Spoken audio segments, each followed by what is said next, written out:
Hey, we're back!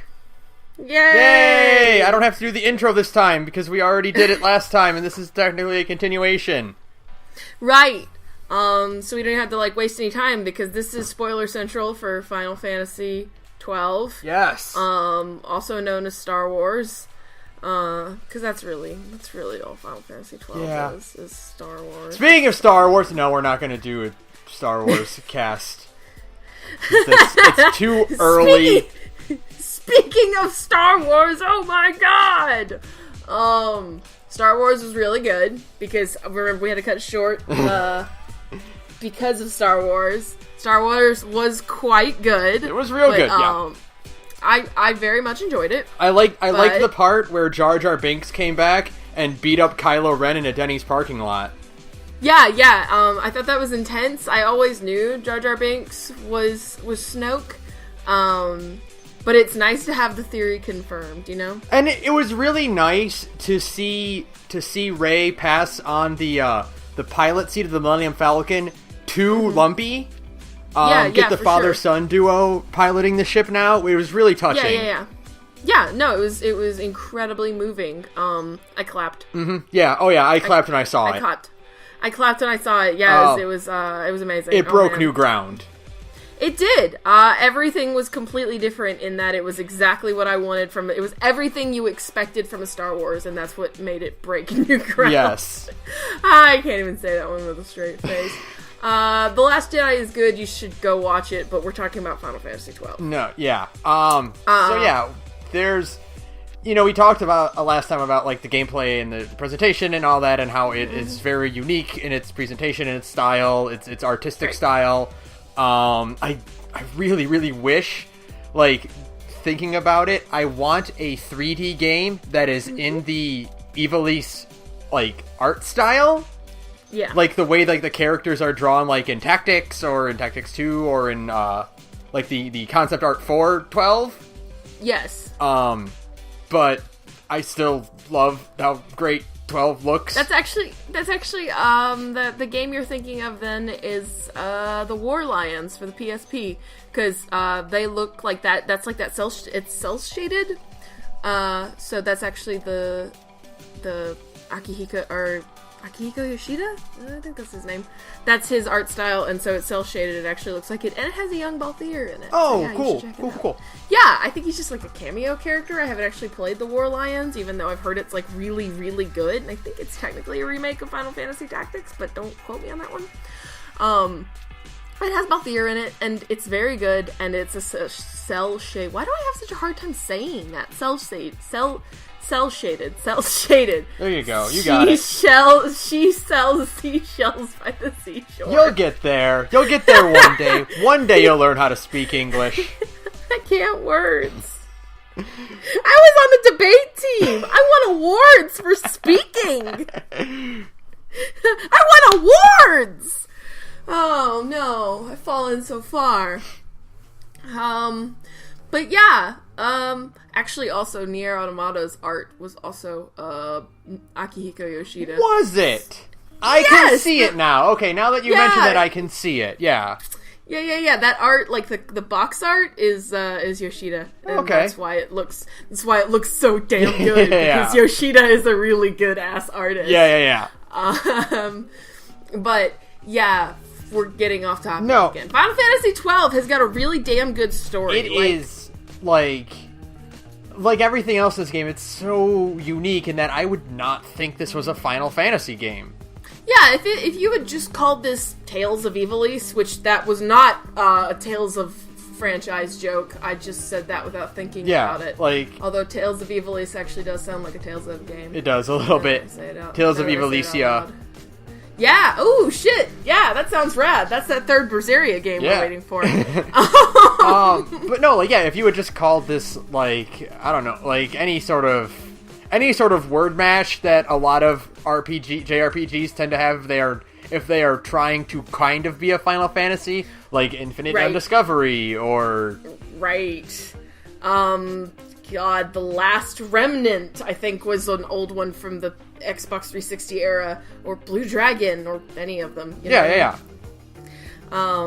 Yeah, you could have called it, the Evilist Alliance or whatever, because that's what the franchise is called, like the franchise within the franchise, and you wouldn't really even think it's like a Final Fantasy game. Like, if you took out all of the signifiers, like chocobos and shit, I mean, it's just different. It doesn't have any of the usual... I guess it's kind of like a return to form with, like, it's like Final Fantasy IV, which is a weird thing to say, but, like, Final Fantasy IV's writing is not great. It won't commit to killing its characters. If you've never played Final Fantasy IV, don't worry, nobody actually dies in it. Because Final Fantasy IV pussies out at every single turn. But 12 doesn't do that, but it's still kind of thing where it's more about, like, less about, like, the romance and teenagers. Although, I mean, Final Fantasy 12 is about teenagers, but you know what I mean. It's a lot more about the politics and the government situation and the actual, not so much the war itself, but the political players in it. The political and, like, falling out, or, like, the societal falling out of the war. Yeah. I feel that. You don't spend any time in the war. You are the people, like, working behind it. You are trying to confront the people who are, like, commanding the war. Yeah, I feel that. And that's kind of what I, like, really enjoy about Final Fantasy XII. I feel like its characterization is occasionally weak. Like, they could have focused on the main cast more.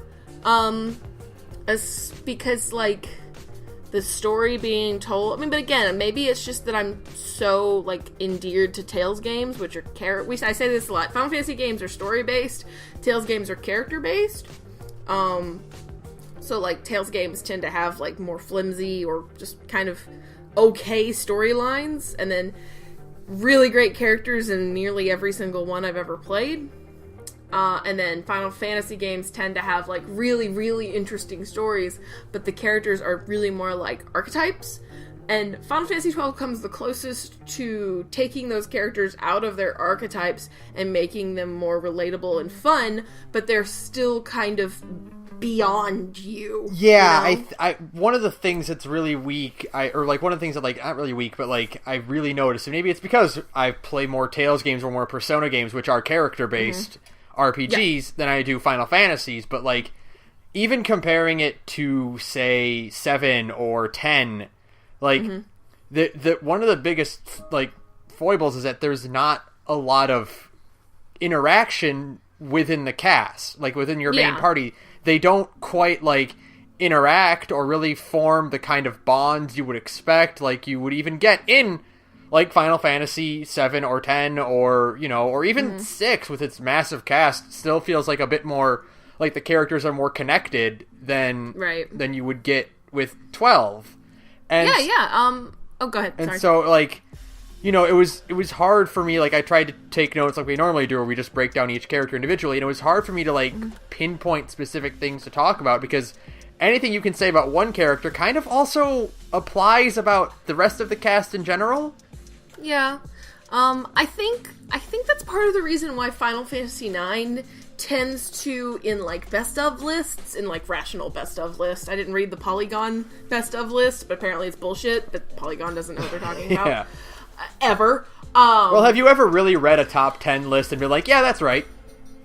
There are a few that are, like, definitive, but maybe that's just me. But I mean, like, Polygon especially, unless it's McElroy content, does anybody really care what Polygon has to say? Was it Polygon that put, like, New Super Mario Bros. Wii U, like, on their top Mario games? And it's like, they said it was, like, their best Mario game or something like that, and it was immediately like, wow, I think Kotaku actually knows what they're talking about more than you these days. Really? You're gonna say that? Really? This year when Odyssey came out? Really? Yeah, I mean, like, if you had said, like, Galaxy was, this is such a tangent, but whatever. If you had said, like, Galaxy was your best Mario game over, like, Odyssey or whatever, I would have bought it, because Galaxy was so, like, fresh. Mm-hmm. It felt like a big leap after, like, the ness of Sunshine. It felt like the next big step after, like, 64. And it was beautiful, and it was just all that goodness that you want. So if you had put that at the top, I would have gotten it, but really? New Super Mario Brothers for the Wii U? Yeah, the Wii, not the DS version, which was, like, the start of, like, the return to form for 2D Mario. Like, yeah. Like, the same... That one? The same console that put out 3D World, which is the objectively better 4-player co-op Mario. Really? Okay. Yeah, but anyway. That's a tangent. Anyway, yeah, but like, Final Fantasy... No, like, yeah, Final Fantasy IX does have really good characters, really interesting characters, and it does feel a bit more character-based than other Final Fantasies. Yeah, it's because Final Fantasy IX's story occasionally doesn't make any goddamn sense, yeah. And also, it does that thing where it's like, we're gonna focus on these characters now, and it'll just be like, okay, we're abandoning these ones for now. Sure, we'll get back cool. to them. I kind of liked that aspect of Final Fantasy IX. It's a weird cliffhanger, like the fact that it just kind of like made you deal with cliffhangers in the middle of a JRPG. You know, like, well, something I've never had to do before. The Super Friends narrator is like, meanwhile, thousands of miles away. Yeah. But yeah, so like when you get to 12, and like 12's story is phenomenal.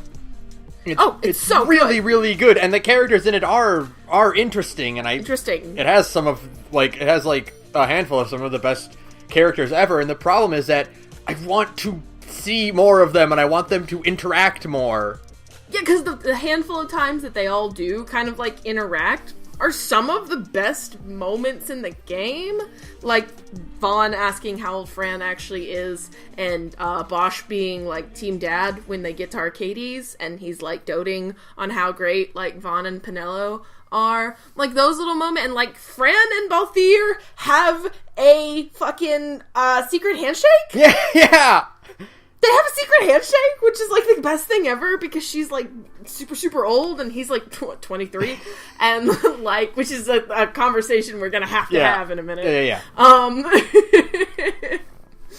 But like they both still have like a secret handshake, and it's like the greatest thing in the world. Those little moments are so much fun, and there's just not enough of them. It's like, here's this big story about, you know, stopping a war and killing this Sephiroth wannabe, and you know, all this stuff.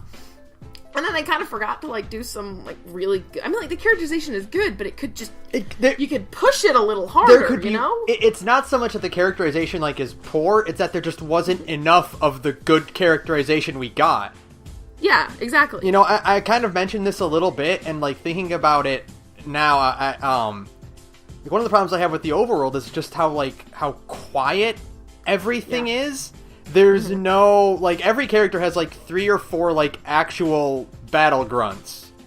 Yeah. And, you know, that's about it. I'm not expecting a Tails game, of them screaming their attacks over and over again, but, like, right. You know, Balthier's for instance, is this swashbuckling pirate character, and he's not Errol Flynning it at all, you know? Yeah, which is such a shame.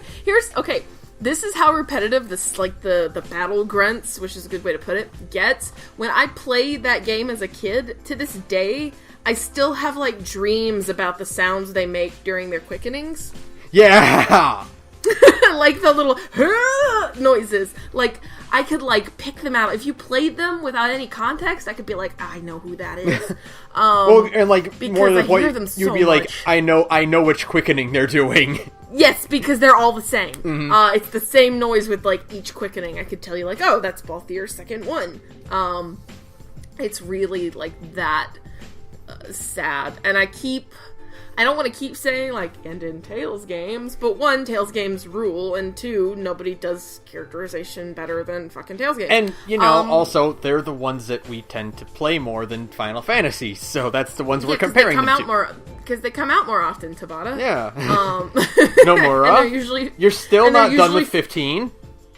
Yeah. And they're usually finished, Tabata. You're supposed to finish your goddamn video games, Tabata. But yeah, you know, Final Fantasy, like Zestiria, okay? Zestiria is not a good Tales game. It's actually the one Tales game that came out unfinished, imagine that.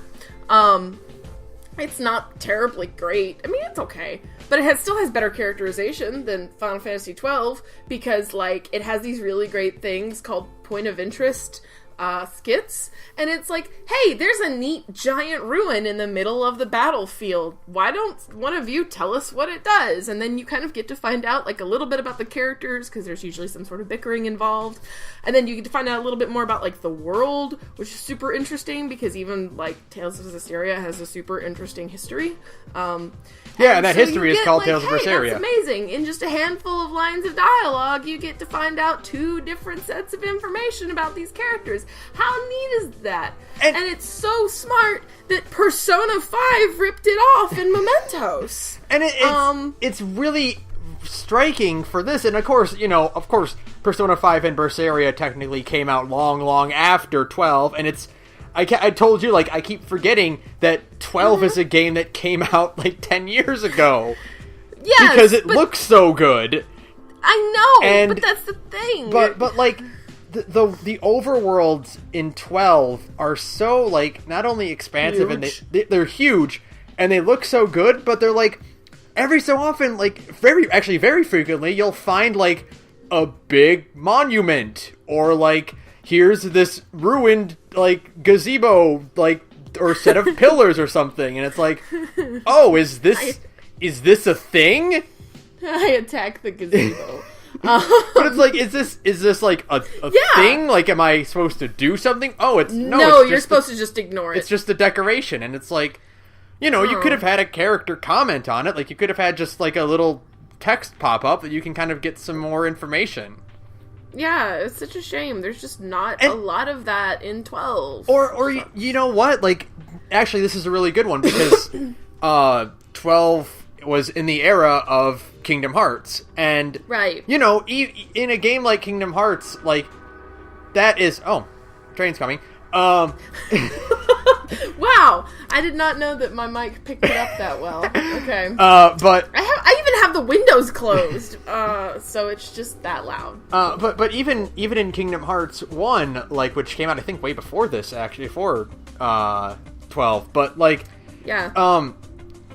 When you're in combat, for instance, there's a shift in music. The music goes into a more battle thing, and like, it's more upbeat, and you kind of get more energetic about it. And when you heal a character or throw an item on a character, they'll thank you for it. And like, there's just that slight little interaction of like calling out a character's name and hearing that character thank you. Right. is absent in 12. When you cast a spell, the spell just goes off, and that's it. Yeah, that's it. That's it. And even in 10, like, when a character would finish off an enemy, they sometimes would throw out a one-liner. They would have little battle victory quotes or something, and it's like, just little touches like that add to the overall characterization, or add to the overall interaction of these characters, and make them not feel like just puppets that you are making fight to progress. And it's just... Yeah. It would have served to help bring these characters more to life, because what we get of them is so good, we want more of it. Right, and like, we brought up last week the fact that sometimes 12's battle system can feel repetitive or kind of like a slog. You're just, kind of pointing characters in the direction of enemies. If your gambits are set up correctly. Yeah. And so, like, a little bit of incidental dialogue just triggered by, oh, new enemy, how about a comment on it? Or, hey, that's an interesting thing in the distance, what is that? Just little tiny, like, bits of dialogue like that. I know the game was already packed to the gills with dialogue, which is why it sounds like it was recorded in a tin can. But, still, even if it was just a text box or something that popped up, that would have helped. To kind of break up the monotony. Yeah, it adds more life to the game. Yeah. And that's what's important, especially with these characters, because...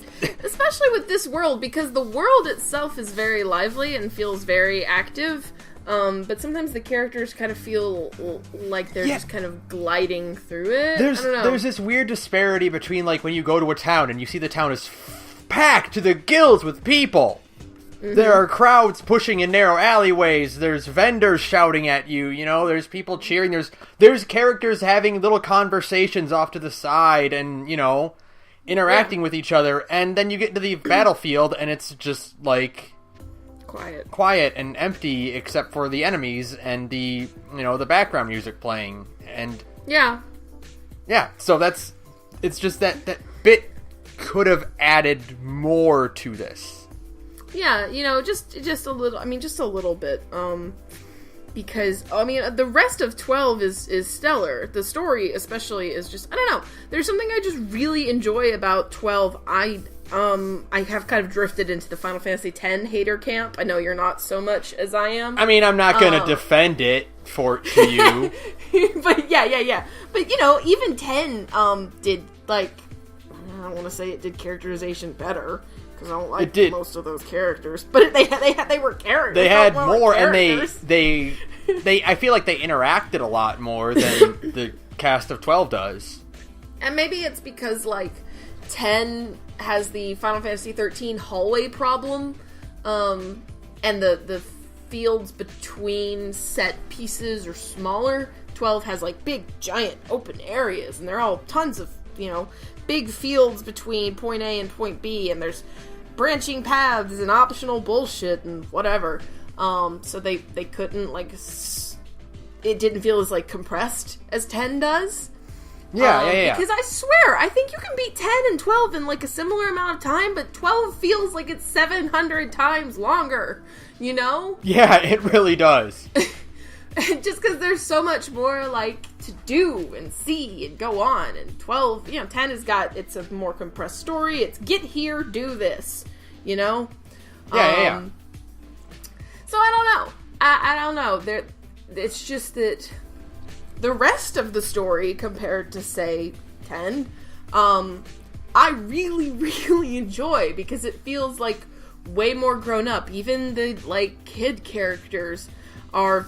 The one kid character is the coolest goddamn kid character in anything ever. Can we have that conversation right now, please? Well, yeah. So let's do it's gonna be short because there's only 6 of them. Yeah, there isn't. Yeah, I don't have a whole lot to say about. I don't really think the full character breakdown thing is super necessary, but I do want to get off my chest that Larsa is the coolest goddamn kid. Larsa's the fucking best. That's why he's the title card. Fucking best. Yes, Larsa is the fucking coolest. The fucking smoothest dude. Like, this 12-year-old is so goddamn baller. Like, what is going on? Like, he just waltzes into scene and he's like, what's up? And, like... No, it's funny, because Larsa is a character that we should hate. Yeah, right? He's a precocious kid character. He's so snobby and, like, arrogant and, like, disdainful, and he just kind of shoves his way into the group, and we should hate him. But on principle, you should. But he's so fucking cool. He's so cool. Because he's never, like, rude. Like, he's kind of, like...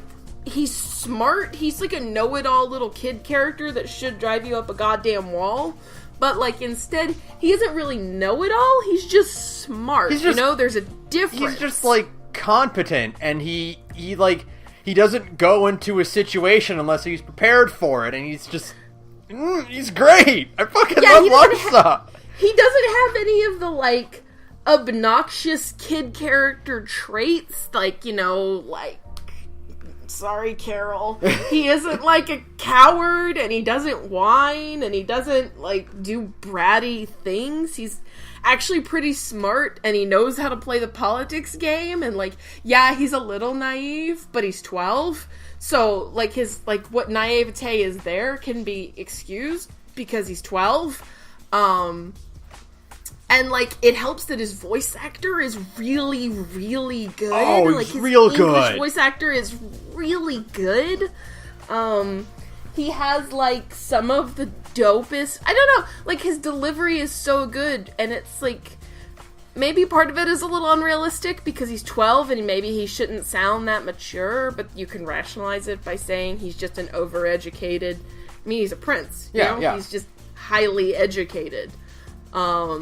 And so he knows how to play the fucking game, and, like, is immediately, like, just, hey girl, what's up, to Pinello, and, like, we don't do, like, the shipping talk, on the Gorge really ever. But it is hilarious how immediately Penelo is just like, oh, okay, I think I'm just gonna let this kid drag me around. This is fine, because it rules. Yeah. You know? Hello? Did I lose you? No, I'm good. It's good. It stuttered a bit, but I'm good. Hold on. Okay. Say something. I'm here. Cool. Sorry. I gotta get new headphones. That's okay. Yeah, no, it's great, though. Yes! I love it. Like, Larsa, and he's useful. That's the other thing. He's a kid character who is super useful in the PS2 version. Rip infinite high potion. In the PS2 version there is, I don't know if it's a glitch or there's just a balancing issue or what, but yeah, when you get him in the Lushu Mines, he has an infinite supply of high potions, which at this point in the game, high potions are expensive for you. Yeah, they're like the best healing thing you can get. Because they heal so much damage, so you can just grind away in the Lusu Mines after you get Larsa, and just level up for days, you know? It's great. I love that kid. And he's got a cool sword. His sword looks cool. He's got a cool sword, and he stands up to his brother, and he just gets he gets some really great moments, and by the end of it, you're just like, yeah, Larsa, you deserve everything in the world, you know? Right, exactly. He's the best. It's so weird, because you're right, we should hate him. In a game with, like, Balthier and Bosch and Redis, you're like, oh yeah, the 12-year-old's the coolest. He's the coolest guy. The coolest character is Ash, and I'll fight everybody on planet Earth for the sake of Ashelia, Benark, and Dalmasca. But the coolest dude in Final Fantasy XII is 12. Yeah. That's why it's 12. The game is named after him. It's about Larsa. It's Larsa's game. Named after Larsa. Final Fantasy Larsa. Why isn't Larsa the protagonist? How much better of a... I mean, I love Vaughn, I really do, but how much better of a game would it be if it was, like, about, like, Ash and not Penelo, Jesus, too many character names. Ash and Larsa, like, trying to figure out some sort of peace between, like, the Arcades and fucking Dalmasca. How much better would that have been? That would be great. That would have been great. Or the game where Bosch was the protagonist, like they were originally planning, and then they chickened out at the last minute. We're like, no, we gotta have the little 16-year-old boy instead. Whatever. Which is kind of funny to me, because, like, everyone is like, oh yeah, your Final Fantasy game, and you have the teenage boy as your protagonist. Not as often as you'd think. Yeah, actually. It's weird. No, it's super weird, because, like, I guess because Cloud set some sort of weird standard, but he's not a teenager. No. Cloud is 21. Yeah, Cloud's in his 20s, and he's, like, a vet, and he's not, like, a spunky kid. Locke and Terra aren't spunky kids, or Celeste, or whoever the fucking protagonist of 6 is. Because nobody knows. Yeah. Bart's is in his 20s, like... Cecil is a grown-ass man. The crew in 1 is whatever the fuck you want him to be. Yeah, and then you get, like, I guess because of Squall and Zidane, but nobody likes Squall. Literally nobody. And, like, I guess Zidane? But then, like, Titus came along, and nobody really likes Titus. And he's in his 20s anyway, so, like... No, he's not. Titus is, like, 18. Is he? Yeah, I think. We have to Google that. Because I think he's not that much older than Yuna, and Yuna's, like, 17 or something, right? Either way, but, like, you know... Anyways, he's still, like, he's, like, youngish, so it's kind of, like... It's a weird thing to assume that's a precedent, you know? Yeah. So, I don't know why they chickened out of the whole Bosch as protag thing. Maybe because the protagonist having a evil twin is too cliche. Maybe. There is one thing I kind of want to do just to, like, touch on each of the party members briefly. Because 12 is Star Wars. 12 is Star Wars. I want to put, like, our breakdown in the context of which Star Wars character are the party members. Yeah, Vaughn is Luke. Yeah, you can do it. Like, Vaughn is Luke. Balthier's Han Solo. Right. Fran is Chewbacca. Fran is sexy Chewbacca, for sure. For sure. Fran even is canonically like a bow user. I mean, like, not technically a bow user, but she's always shown with a bow. Yeah. And Chewbacca has a fancy crossbow, so, No, I learned this. This is interesting, actually. Balthier and Fran are most often shown with guns and bows, right? Right. It's their signature weapons. They have special animations with them. Because they have special animations with them, they are actually the worst characters to use those specific weapons because they do less DPS. What? Their animation, Balthier's animation for firing the gun takes a little bit longer than everyone else in the party. Oh my god. And same for Fran with her bow. Well, I still give them bows and guns anyways. Well, yeah. Because there's after a certain point, it's that thing in, like, other video games where you're like, this armor has plus 20 defense. It's also way uglier. I'm sticking with the other one, you know? Yeah. That's what it is. But yeah, I just... After a certain point. No, I think that's amazing. I did not know that. Mm-hmm. Oh my god. Yeah. That is incredible. Bosch is a little tricky.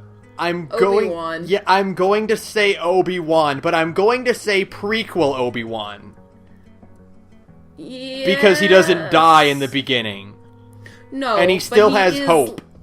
He's like the team, but he is team mentor dad thing. Yeah, but so is Obi-Wan in the prequels. He was the mentor to Anakin. Yeah. He just did bad at it. He's just really terrible at it, you know? He's just saved by the fact that he's played by Ewan McGregor. Yeah. Yeah, I buy that. Ash is Leia, obviously. That's easy. That one's super easy. And then there's Penelo. Yeah, now that's the one I'm really curious about. Who is Penelo? Penelo is nobody, and that's kind of tragic because this also applies to the plot mostly. Yeah. Sorry, Penelo, because I actually, like, adore Penelo, but Penelo might have less reason to be there than Vaughn. And like, Vaughn doesn't have a lot of reason to be there. Like, Lando? No. No. Like an Ewok. No. What is No, I like Penelo a whole hell of a lot more than I like Ewoks. No, she's Vaughn's childhood friend, so she is Biggs. She's Biggs. Yeah. Sure.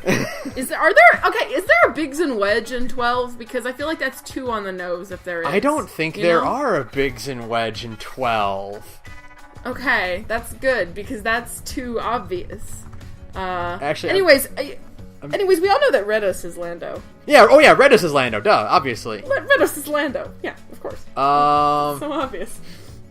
They are. There are a Biggs and Wedge in 12. Who are they? But they are. I'm checking right now. I'm pulling up the wiki page, the Final Fantasy wiki page for Biggs and Wedge.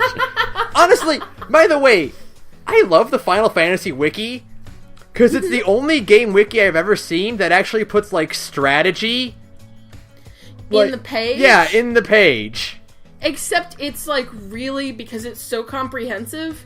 And Wikia, like the Wikia framework sucks dick. It loads like dog shit. Yeah. It like loads for me consistently. It loads like dog shit. Okay. Okay. So Biggs and Wedge in 12 are actually Gibbs and Deweg.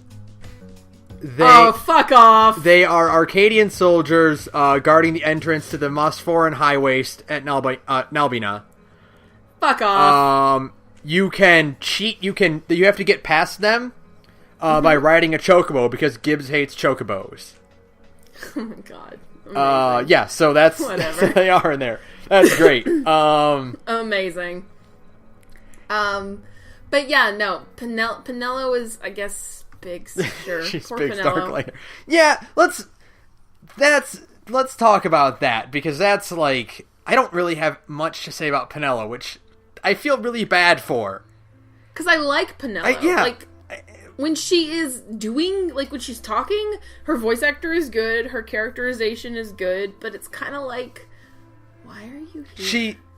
It feels like Penelo's there because they're like, we can't have 5 party members. That's ridiculous. Yeah, it has to have an even split of gender. Yeah. You know? And it's kind of like, I guess Penelo is there because she keeps getting accidentally wrapped up in this shit, and after a certain point, I'm sure she's like, if I try to break away from you people, something will drag me back in anyways, so I might as well just keep hanging out with you. Because literally the reason she gets dragged into the story is because she was seen standing next to Balthier. Yeah. Like, that's it. And then she gets kidnapped because of that, and then she's like, well, I guess this is my life now. And she's like, this sucks, and then, she tries to leave the Lusu mines because she just wants to go the fuck home, and like immediately gets grabbed by the Imperials. And it's like, oh, Penelo, I'm so sorry. She just wants to go home, man. She's a lot like Black Mage in 8-bit theater, because there is a running like a low-key running joke of him trying to break away from the party. And then situations occur where he just ends up in their midst again anyway. That's totally what it is. Yeah. Poor Penelo. Yeah, like, Penelo is the one I have the least to say about, which, again, is a shame, because I like her, you know? Mm-hmm. That's the thing about all these characters is I really like all of them, but I don't have a lot to say about, like, half of them. Yeah. You know, for one thing, like, I wrote down the notes, like, for Fran... Like, Fran's great, but, like, and the Viera are really interesting. Right. Can we learn more about them? Can we learn more about, like, Fran? Like, more than, like, she left the woods, like, a billion years ago? And that's it? Fran left. Okay, did she get in a fight? Like... why did she leave? She's, like, insistent that she can never go back. Like, she can't hear the mist or the what's it? The wood. Yeah, she can't hear the green word is what they technically refer to it as. And okay, why? How? Why? Just because she was gone for too long? Why did she leave in the first place? How did she meet Balthier? Why is she hanging out with this 23-year-old shit? Like, what? Can we get, like, a little bit more characterization for her? Because when Fran opens her mouth, beauty pours out because her accent is incredible. But can we get, like, a little bit more? Like, just a little bit more? A little bit. Like, just... Please? Just some stuff. A little bit. A bit more of a hint about, like, what she's like as a person. Like, what does she like? What does she dislike? Why is she hanging out with Balthier? What does she get from all of this? Is it just because she likes hanging out with Balthier? I mean, that's cool, but can we get a few more scenes of them, like, interacting as, like a duo? Instead of, like, the occasional fist bump and Balthier making a sex joke about her not liking being tied up, which I liked, and that was funny. Like, they only have, like, a few scenes where, like, there's a scene where they talk about, or Balthier, like, or she, like, immediately pinpoints that Balthier does not like the Nethicite, and he's hiding his disdain for it. Because he's hiding something about it. Yeah. Because of backstory reasons. Yeah, and, like, she immediately pinpoints that, and, like, that's good. Can we get more of it? Can we have a few more scenes like that between them? We have that one really funny scene where they like are in a bar in Rabanastre, and they're bitching about the fact that they keep getting dragged into shit, which is kind of the story of this game. And that's, like, a really funny scene, because they have, like, a fun, like, back and forth rapport, which is what you want in your game about people. You want those people to interact and have really interesting interactions. So that, do you get it? When the game is over and they're like, we're friends now, you can believe it. Yeah. Because, like, you almost sell me on it. This is one of those games where, like, normally in a JRPG... Like, when the game is over, you imagine that the crew continues to hang out with each other, you know? Or see each other occasionally, yeah. You know? But in 12, where it's like, Penelo writes a letter, and she's like, yeah, we haven't really seen each other in forever. It's like, in this game, it's like, yeah, that makes sense. I guess it does technically make sense, because Ash is a queen, and Larsa is an emperor, and Bosch is off pretending to be Noah, and, like, Fran and Balthier are still technically wanted, and so, like, they can't really hang out. But, like, I don't know, you still want to get some kind of sense that these people were all friends, and the game almost sells me on it in a few places. Their little pep talk for Ash in the final dungeon is, like, really good. Like, that whole scene is super, super good. Could we get, like, 20 more of those? Yeah, can we, like, you know, Balthier has a conversation with Ash about vengeance and all that. And Right. Vaughn, I love Vaughn's, like, needling of Ash to be like, Yeah. You're gonna do the right thing, yeah, right? hey, we're gonna do the right thing. We're gonna not use the ultimate super weapon, right? Right? Yeah, I like Vaughn's act. Because, see, okay, a lot of people have a problem with Final Fantasy XII and the fact that you play as Vaughn, but, like, the main characters are Bosch and Ash and Balthier, right? But you're playing as Vaughn. That's, like, weird. But that's fine, because lots of books do that, and lots of other forms of media do that. The person that the story follows is not technically the protagonist all the time, you know? Like, that's kind of what The Great Gatsby is. Not to compare Final Fantasy XII to The Great Gatsby, but maybe to compare Final Fantasy XII to The Great Gatsby a little bit. The Great Gatsby is about Gatsby, and it's about, like, Nick interacting with Gatsby and learning things about himself through his interactions with Gatsby, which is kind of what's going on with Vaughn and Balthier a little bit, you know what I mean? So, like, I don't have a problem with that aspect of Final Fantasy XII, the way a lot of people do, but, like, Nick still has, like, a character. Yeah, there's just, you know? There's an absence of, like, really, really, really strong characterization, and, like, I like Vaughn a lot, because Vaughn is a good twist on the sort of, like, tag-along kid role, and, like, because he's pretty smart, and he's, you know, crafty, and the rest of the party doesn't treat him with, like, any disdain, or, like, treat him like a follow-along, like a tag-along, or, you know, like a follower. Yeah. Like, you know, we were joking when you were playing the game that Balthier and Fran kind of, like, immediately adopt this little shit kid as their apprentice sky pirate, and that's pretty great, you know? Yeah, but continue.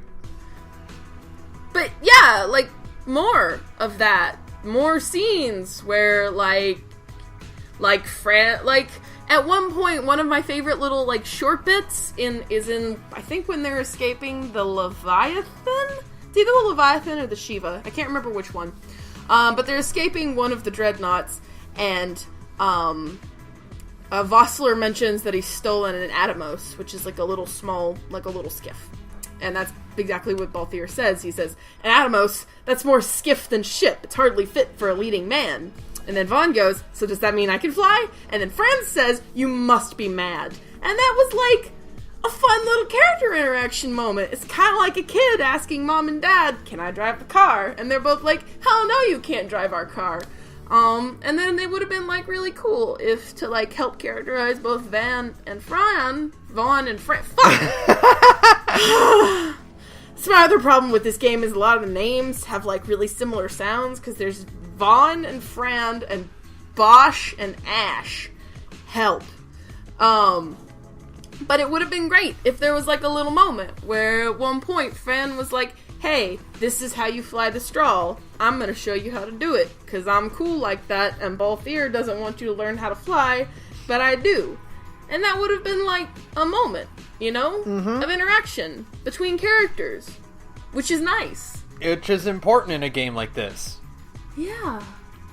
But it's fine, because I really like the overarching plot. No. So I really, still really like Final Fantasy XII. No, and that's what makes it really interesting, is because it's like this whole socio-political conflict going on. There's so much lore and like not to the extent of like Abyss or Berseria, but like the way that like characters like Andor, or like this game opens with a political marriage and the husband dies in combat immediately, and like that's you could make a whole thing about that, and that's how you start the story. Yeah, and I think, I don't know, I guess part of it you could almost, now this is probably me bullshitting a little for the sake of Final Fantasy XII, because this is a game I swear by, you could almost make the argument that the characterization is kind of weak, because, like, the individual characteristics of these people and their small-time problems is dwarfed by the immediacy and bigness of, like, a looming war and the domination via the Empire. Like, you know, you could kind of make that argument, but, like, that really is more of, like, a bullshit thing. Like, I admit that's, like, me bullshitting just a little bit for the sake of Final Fantasy XII, because I really like Final Fantasy XII. But the story that's getting told is super, super interesting, because it's about these big political things, and the machinations of, like, the Imperial Senate, and the Rosarian Empire, and what happens when this is really applicable even to today, what happens to the little countries caught between the Cold War of two huge empires? Like, that still feels pretty like a thing that's going on in the news right now. And it's 2017, and this game came out in 2006. Like, that stuff is still, like, tonally resonant with the world, and those feel like big things, you know, because if this empire and this empire go to war, then all of those little empires that are in the middle get turned into ash, and that includes Dalmasca, which is super interesting, because it's like... Well, you don't get that in your JRPGs a lot. You get, It's usually like you're like the representative of one country trying to prevent a war with the other, but not like as one of, like, the little border countries, you know? Yeah, and or, you know, your plot is about a looming evil that threatens the entire world, and maybe there's a subplot about the Empire using an evil magic or whatever, but the true villain of your standard JRPG is going to be some sort of unearthly being, and not the head of the army. Not the guy, like, you think about, like, even something like Vesperia, which is a more political game than other Tales games, and the leader of the evil army is the sub-boss, and he's not the final boss. Yeah, that's why Vesperia is such a disappointment in its third act, is because it took all that cool, like, political crap that was going on, and then forgot about it. Whoops. And, like, you get this villain, like, you get a villain like Vayne, who is maybe not the strongest villain ever, but, like, you get frustrated because he keeps getting away with more and more stuff. Yeah, because it's like the Senate is, you know, like, they can't do anything, and the army, again, this is actually all pretty, like, relevant shit right now, but, like... And just in general, like, it maybe part of what makes Final Fantasy XII work so well, like, when Final Fantasy XII works, it really, really works, because it's drawing from actual historical shit. Like, the things that happen when the Emperor dies, where it's like, well, the Emperor is dead, long live the Emperor, I'm going to, you know, institute these, like, wartime powers and strip the Senate of all of its authority, and I'm going to assume control, and because the military loves a good war, they're going to side with the guy who's going to start them a good-ass war. You know what I mean? Yeah, and it's like, you know, that whole scene is great, because I was texting you about it when I was going it, where it's like, Vayne's like, oh no, Emperor Gramus is dead! Looks like I have to take charge! What? And the judges are like, Vayne, is that a vial of poison in your hand? Is that your sword covered in the Emperor's blood? His blood? No, it's fine. And he's like, we'd better find out who did this. Yeah, no, it's even more ridiculous than that, because poor Geese... No, it's Drace. Excuse me. Judge Drace is the only female judge. Yeah. And poor Drace immediately gets the shaft, because it's still a Final Fantasy game. And poor Drace immediately gets shit on, because, like, literally the way the scene goes down, it's intentionally supposed to be the most bullshit thing on Earth, because Drace and Gabranth come walking in, and there's the dead Emperor, and there's his dead assassin, in finger quotes, and, like, you know, Vayne says something like, the assassin took his life after poisoning the Emperor, and then, like, immediately Drace is like, that's bullshit, this is bullshit, fuck you, and, like, and it's like the best scene because it's so obviously a setup, right? Like if you have a functioning brainstem, you have to know it's a setup. But then everybody immediately turns on Drace because they all want a fucking war, right? Yeah. So they're all totally fine with it. They don't care that Gromus is dead. They are glad that Vayne is in charge now because now Vayne, who can like dissolve the Senate and make himself the sole power in the Empire, can like give them their war. And so they're willing to say like, yes, the Emperor is the law, and as a representative of the law, which is what judges are in Arcades, like they are like the physical embodiment of law, like, you know, Drace is now breaking the law, which means she has to be executed, and they make poor Gabranth do it.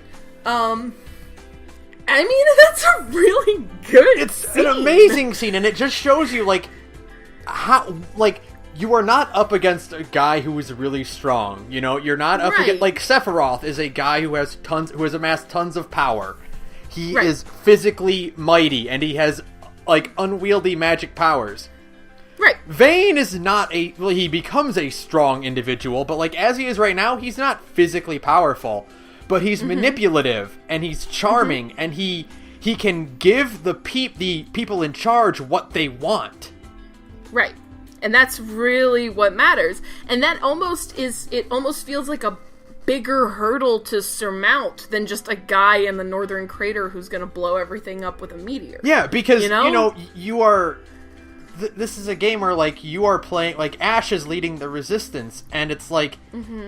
In order to do a good resistance like this, you can't just fight conflicts like this. The way the game is set up is that you can't just do...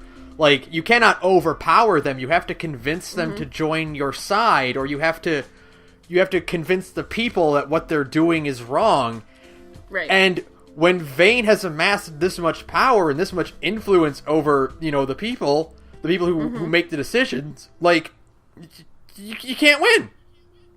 Yeah, it feels like kind of hopeless. And, you know, I think... The third act of the game kind of does lose a little, like, some of those threads, because it does become about, like, the Ocuria and blah-de-blah-de-blah. But it kind of had to, because it's still a Final Fantasy game at the end of the day, and I still think that shit's pretty interesting, so it's fine. Even with the Ocuria, like, I love it, because, like, you get that scene with the Ocuria, where, like, Ash goes, like, she is taken to see them, and they're like, here's this big sword, go murder everyone.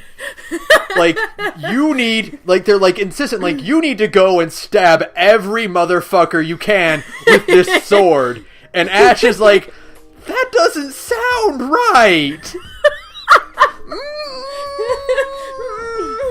That sounds like the wrong way to go about things. But then every now and then, like, the game is about the lore of power and, like, the seductive nature of power. Oh, you mean like the dark side of the Force? Yeah. Yeah, shut up. I was trying to avoid that. Shut up, Obi-Wan. Leave me alone, Yoda. Ash was seduced by the dark side of the Force. The Force. It's actually a pretty good Obi-Wan impression. Well, you know, and also the simple fact, we have to say it right now. All the judges are Darth Vader. I mean... All of the judges are just different Darth Vaders. Oh, you mean they wear all black armor with long flowing capes and unique helmets? Oh, I wonder what your influence for these designs were. It's amazing because, like... You mean the puppets of the Emperor all wear all black armor with face-concealing masks and are powerful swordsmen? Yeah, it's pretty good. Final Fantasy XII did the Knights of Ren before The Force Awakens did the Knights of Ren. It's amazing. And yeah, no, all of the judges are great except for, like, the one asshole one who, I think it's either Zagerba or Bergen. I can't remember which one because they all kind of, like, blur together. All those names are so complicated. Oh my god, see if you can name every single fucking judge. It's Jesus. It's Zagerba, Gabranth, Geese, Drace, and Bergen. Yeah, get fucked. I think that's all of them. One of them is a bigger... I know, right? Jesus, I'm tired just thinking about all of that. And one of them is a complete asshole, and I think it was Zagrebath, but I can't remember. I'm sorry. But, like, the rest of them are kind of interesting because, like, the judges themselves are a little bit morally gray. Especially, like, Drace, and especially Gabranth, who actually ends up being a super good character by the end of it, like Darth Vader. Yeah, Gabranth is the real Darth Vader out of all the Darth Vaders. He's just the Darth Vaderiest of the Darth Vaders. That's all it is. And he ends up being pretty compelling because, like, he's very, like, fuck my brother, and I don't care about what happened to Landis, which is their homeland. And, you know, I'm just here to serve the Empire. And you're like, man, that's a dick move. But then he's like, but I'm actually here to protect the Empire, and Vane is bad for the Empire, so I want to protect Larsa specifically. And then you're like, hold on, I thought you were an asshole. You are an asshole. But you're like a good asshole? What? And that's Final Fantasy XII doing it right. Like, when Final Fantasy XII does it right, it does it really, really right. Because that's, like, a good, weird morality thing, where it's like, you did a bad thing, but you also have, like, good intentions sometimes? And it creates a nice parallel with, like, Bosch and Ash, actually, where one of Bosch's, like, nobility, like, points of nobility about him, like, one of his compelling characters, is that he is completely willing to sell out all of his pride, all of his honor and respect for the sake of restoring order and peace. Yeah. He will throw himself under the bus. He will jump right under that bus at a moment's hesitation. Right. And you also have Ash, who is seriously thinking about, let's be honest, the nuclear option. Right. If it means that, you know, there will be peace afterward. Yeah, if she can restore Dalmasca to its glory and get peace, and I mean, yeah, punish the Empire, because it is kind of a, you know, you victimized me in a pretty major way because I loved my husband. And she even has her husband's ghost telling her to do it. Yeah, which is just the Okuria being super, super evil. Super dicks. That's a big dick move, but it's pretty good when you think about it from a writing standpoint. And it works on her, is the thing. For a long time, it really works on her. And I mean, like, you can't blame her, because it's like, you know, you get that one really good scene, and again, when Final Fantasy XII does characterization, it does it very, very well, because there's that really great scene from before Ash was hardened to, like, the horribleness of the world, you know, when she was just, like, a princess in love with Rassler. And there's that nice scene where they're both like, you know, people think our marriage is political, and maybe it is a little, but I'm happy to play the part with you. And you're like, oh, that's a moment, you know? And it's like, oh, she really loved him. And now it's like the Empire did this fucked up thing, and now, you know, you have the opportunity, because Dalmasca is a small nation, you have the opportunity to strike back as a small nation and take revenge, where before that was basically impossible because of the size of Dalmasca. But now she has that opportunity, and it's like power whispering in her ear. Yes, the dark side, you don't have to say it. You know, there's power right there, right within your grasp, and you could really do something. It's really great because early on, Vaughn is seeing it too, and Vaughn, as your protagonist, is the character you're supposed to relate to and kind of, like, agree with. Like, you know, we talked about this with Tales games, where I mentioned this a few times, where it's like, if you're ever wondering, like, which side of a morally gray issue you're kind of, quote-unquote, supposed to lean towards, it's usually the one the protagonists are doing. Right. Like, whatever, they might not be happy about it, but, like, you're kind of supposed to lean towards what the heroes are doing, you know, with these kind of, like, gray issues, like whether or not to take your revenge. And by Vaughn seeing not Rassler, but Rex in his case, but still seeing the ghost, like, along with Ash, initially is like, okay, well, yes, this clearly is something that we can trust, because it's two separate characters seeing it, which means it's not likely to be, like, a hallucination or, like, a trick. You know, there might be something here. And then, as it progresses, you know, Vaughn doesn't mention it at first, but like he stops seeing Rex while she's still seeing Razzler, and that's when you're like, okay, there's something wrong here. Yeah, there's something wrong because after a certain point, Vaughn says to Ash, like, yeah, I've kind of given up on wanting revenge on the Empire because I realize... That's why Vaughn is actually a pretty compelling character. I complain, but Vaughn is actually a pretty interesting guy. He says, I've kind of given up on wanting revenge on the Empire because I realize it's more complicated than that. And it's not so... You can't make the hurt stop just because you killed a bunch of dudes. And he kind of has that realization where Ash is still struggling with it. And but that's partly because, in the grand scheme of things, she's lost a significant more. Vaughn lost his only family, but Ash lost, like, her whole kingdom and her identity as, like, a princess and the person she loved and all of this stuff, So she's grappling with a larger scope of loss. Yeah, exactly. Like, that's what makes it... those are the moments that make this game so compelling and perfect. Yeah, that conversation in the fucking Garif village where they're on the bridge together, like her and Vaughn, and he's trying to convince her to go to Baramases, is like a really good scene because he's like, listen, it's not that simple. Like, you kind of have to want peace. Yeah. And she's like, I don't know. And he's like, can we just try? Yeah. The way they do it, I think, is really, really good. And it's kind of like it's kind of like a good example of like the kind of characterization and interaction we could have had throughout the whole game where like, Vaughn doesn't do it through like a dramatic speech. He doesn't try to convince her with like like there's not like the scene where he talks her into it. It's every time she tries to bring it up, he kind of butts his way in to like her thing. Like he even does interrupt one of her monologues at one point. Yeah, it's great. You're not gonna do it. You're not gonna do it, right? Yeah, like he's not trying to. He's trying to just keep her on the right path, and that's like a really strong bit of interaction between the two of them that I really, really liked. And every time it came up, I was really endeared to it. Yeah, and I think part of it is because of like I think the reason why the game ultimately, what I said, like, I don't know why Penelo is there, and, like, maybe we could have had a different protagonist that isn't Vaughn.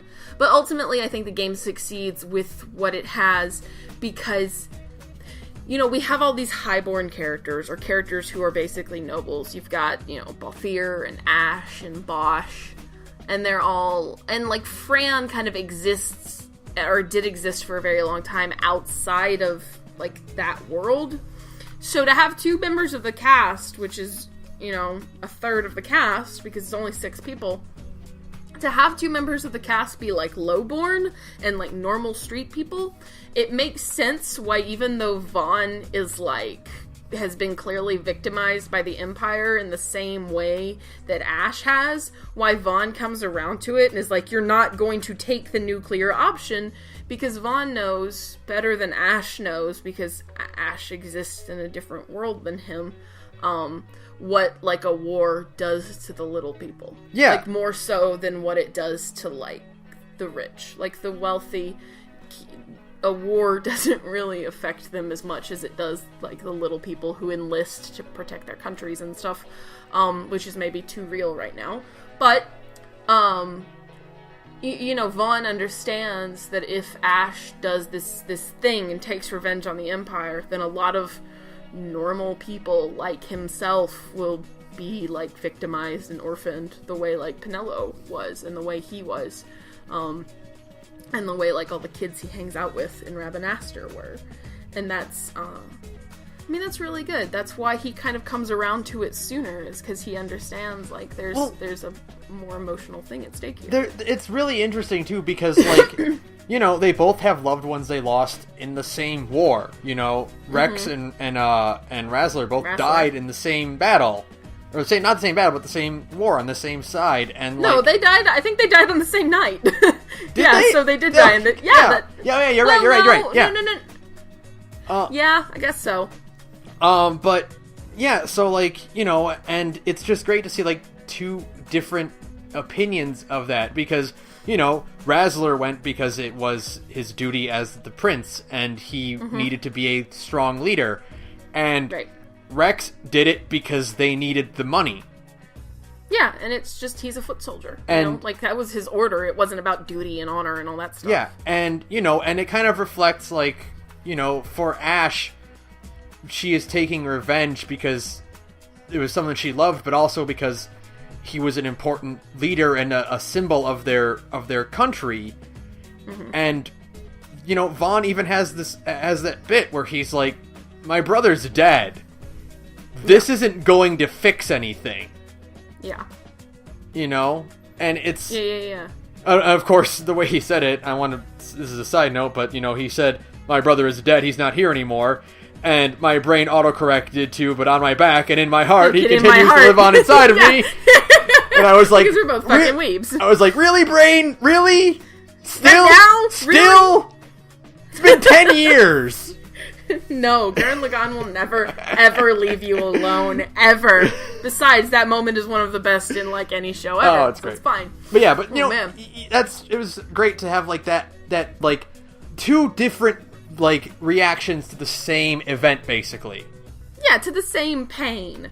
And to deal with it. And eventually Ash does come around to doing the right thing, and it works out, and it's nice. And it feels earned, because, we saw her struggle with it in a very real way, and, she wasn't talked down, in a big dramatic speech. It was something that Vaughn just kept course-correcting her when it looked like she was going to go the wrong way.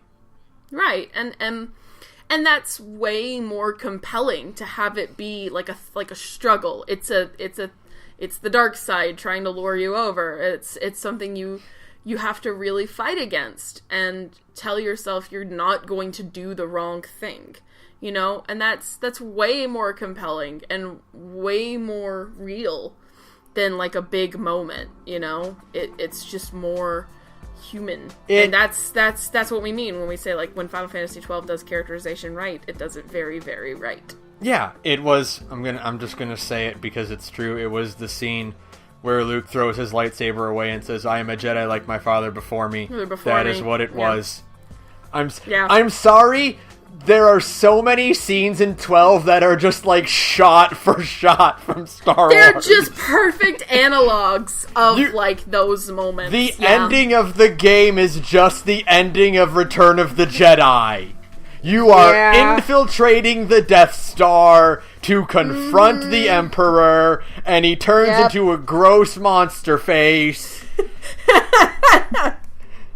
and I even said to you, okay, if Gabranth throws Vane off the side of the railing, I don't know what I'll do.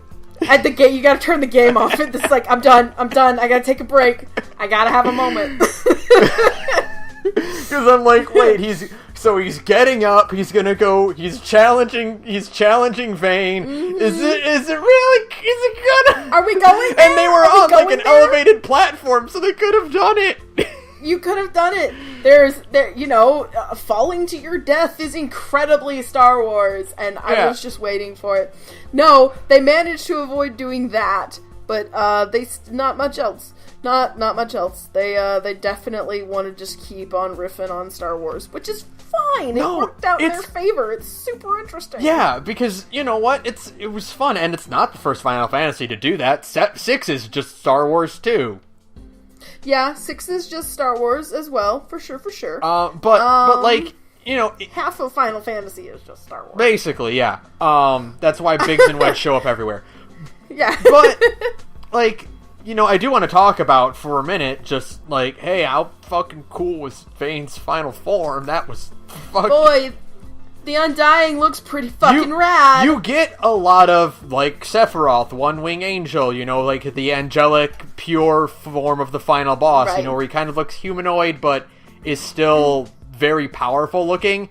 You never get one where he makes his form by ripping his own ship apart and strapping parts of his ship to himself. Turning into a weird, radical, evil robot dude thing, and he doesn't even have a health bar. You just kind of have to keep hitting him and praying.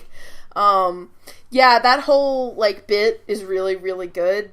Shout out to, like, the best part of the ending when Fran is like, you know, Balthier rescues Fran, and you're just like, yes. Yes! This part's so good. That whole part's so good. Not to get into too much shipping talk, but, No, you know. but... I played that game when I was 16, alright? So shut up. Yeah.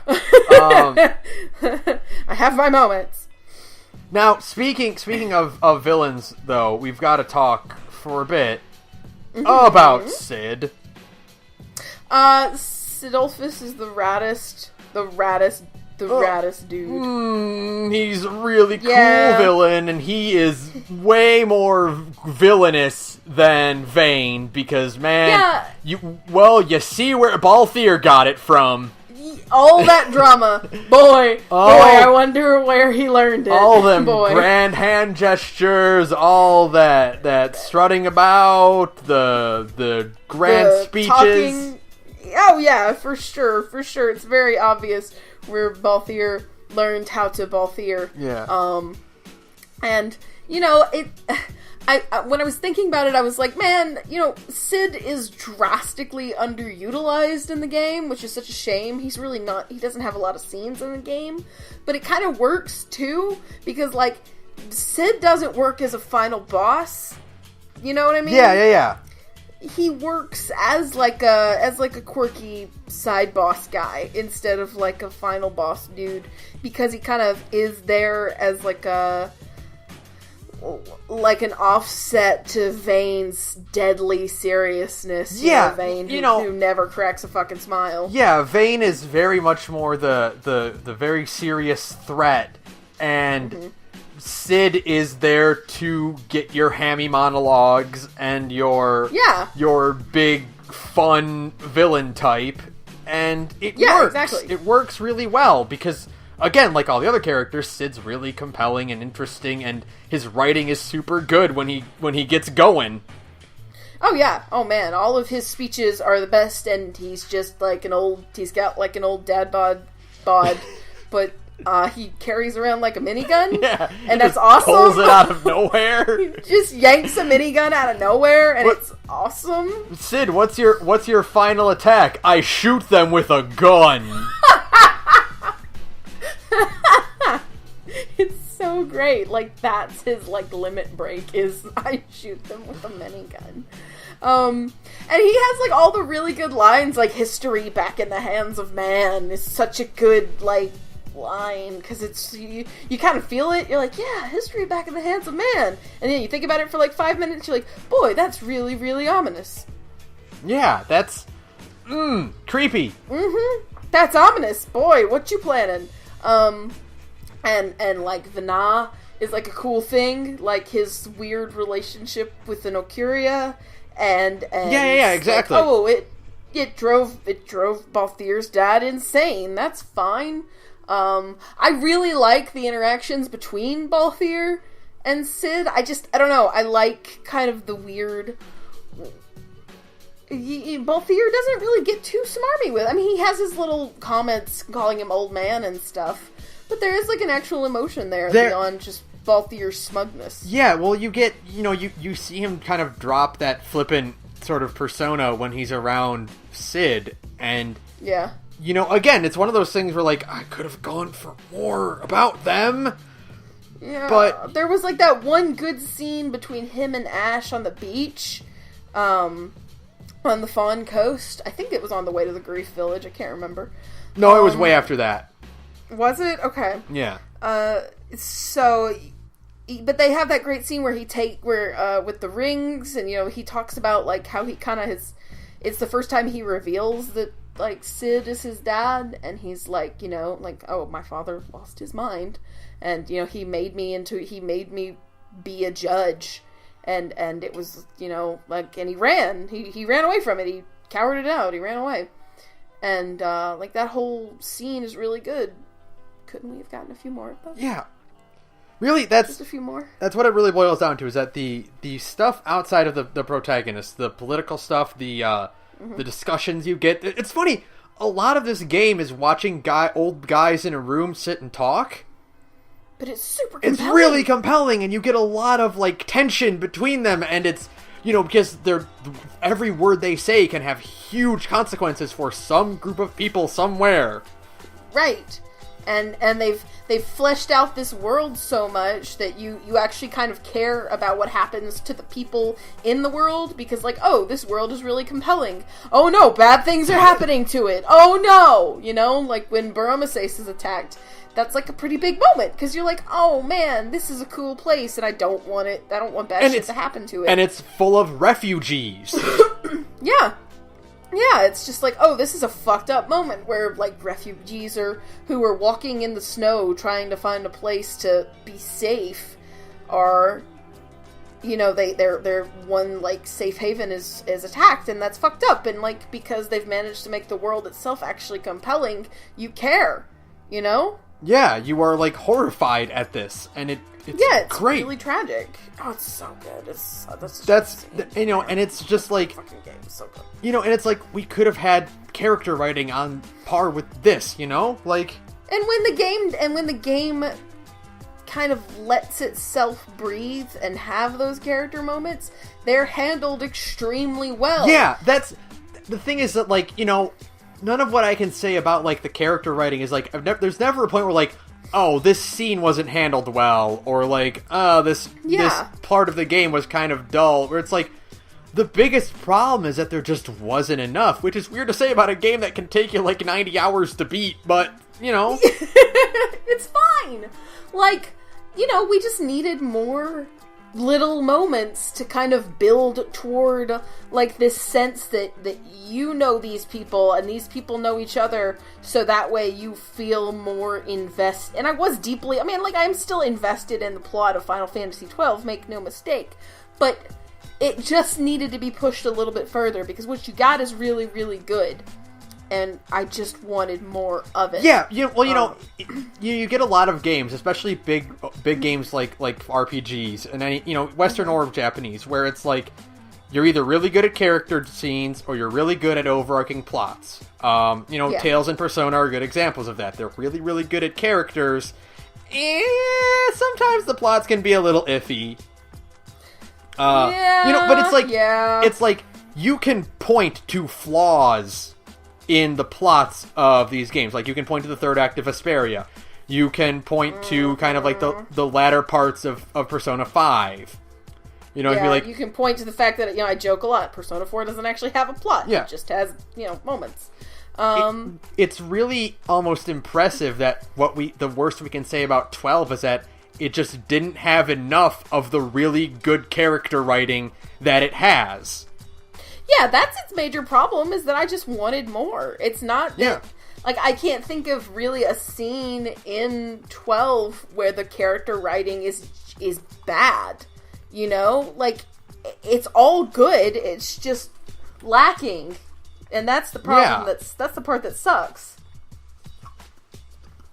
Yeah, and that's just what makes it... you okay? Yeah, I'm here. Sorry. There was just... I had, like, a little moment there with my audio. But yeah, no, I was hearing you. Carry on. Okay. Yeah, I was just saying, like, yeah, you know, and that's like, a really high mark for Final Fantasy XII's favor, is that, like, the worst we can say is we just didn't get enough of it. And, like, I said this last time, and I really do think that, like, any fan of JRPG or any fan of Final Fantasy, and they might have missed this game or, like, brushed it off, like, give it a chance. Yeah, try it out. You will be surprised by how much you end up liking it, because it's flawed, especially in, like, the combat system department.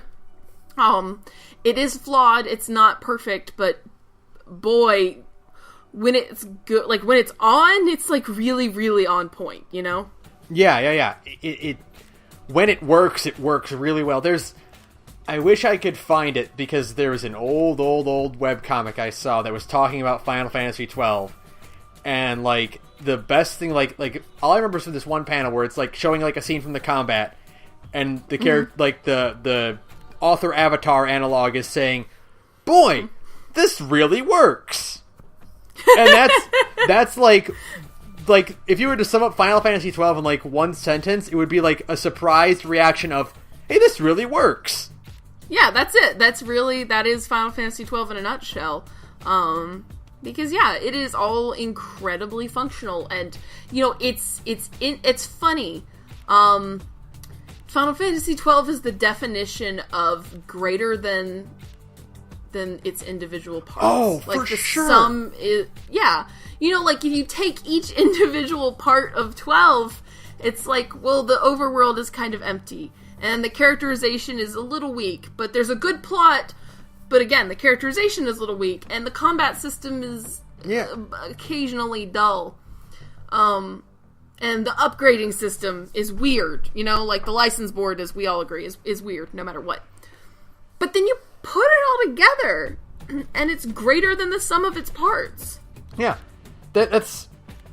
Yeah, like, that's... I don't know what else really to say besides... Fuck, this game is really worth... Give it a shot. It's worth your time. It's... I don't know if... It won't be your favorite RPG. I don't know if it'll be your favorite. I don't know if you'll love it as much as, like, you would a conventional JRPG, if that's your thing. But, like... Mm-hmm. It's one of those things where, like, it's worth branching out and trying something new. Mm-hmm. And... it is on sale on the PSN right now. Yeah, so now is the up. Zodiac. If you have PS Plus, I think it's like $30 right now, maybe less, $25 maybe. You should get it and give it a shot. That's the gist of it. Yeah, for sure. So that's final. That I mean, like, I have more ish to say, but I feel like that kind of sums up all of my major thoughts, because I don't really like. Again, the characters are. I don't want to spend like a billion years talking about them. Right. Yeah, there is not enough to hit. And we hit the major. We did. We hit the high points. Yeah. So, we're good. So that'll do it for this episode. Next weekend is the end of 2017, and golly, what a year that was. My goodness, somebody protect me from all these releases. So we are going to do a special thing. We're going to get Othar and Saturn on the same podcast together.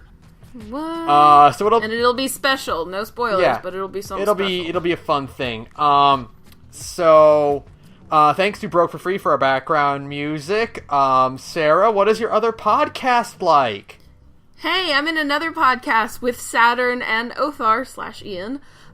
It's called Big Gay Nerds. It's an LGBT live play tabletop RPG podcast, where me and a bunch of cool friends sit together and play different types of tabletop RPG systems. We're back in Monster Hearts right now, which is our favorite thing. So you should come check us out. We're on SoundCloud at Big Gay Nerds. So yeah, thanks. You can follow us on Twitter at The Gorge Podcast. You can email us at thegorgepodcast@gmail.com. Again, our Patreon is patreon.com/thegorgepodcast. Oh,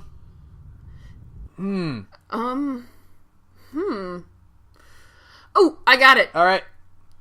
Fuck all the status effects in this game. Yeah! Fuck those status... Fuck those. We didn't even really talk about it, but because it wasn't like worth talking about too much. But there's like 700 of them. Fuck the Malboros that are just like, here's all of them at once. Ugh. Yeah. Fuck that noise shit entirely. Good night. Good night, everyone.